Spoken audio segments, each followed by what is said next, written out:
তাহলে বুঝতে হবে আপনার উপর আল্লাহর গজব গজব নেমে আসছে। কেন আসতেন?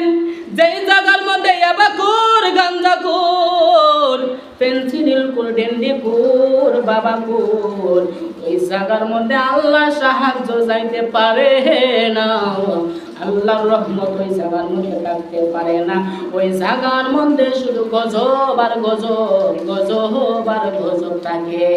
এখন একদল ডাক দিয়া কয়, হুজুর,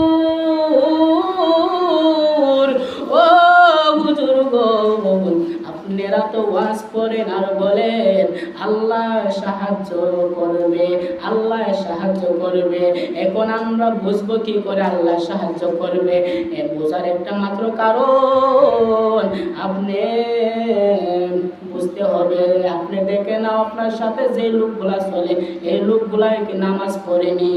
যদি নামাজ পড়ে, ভালো ভালো কথা বলে, মানুষের সাথে সুন্দর ব্যবহার করে, আরেকজন লোক আইসা যদি ওই লোকটার গালের মধ্যে একটা চর মাইরা দে, ওই লোকটা যদি বলে, বাইরে আমার শক্ত গালের মধ্যে তোর নরম হাত দিয়ে তুই আঘাত করলে রে, তোর হাতের মধ্যে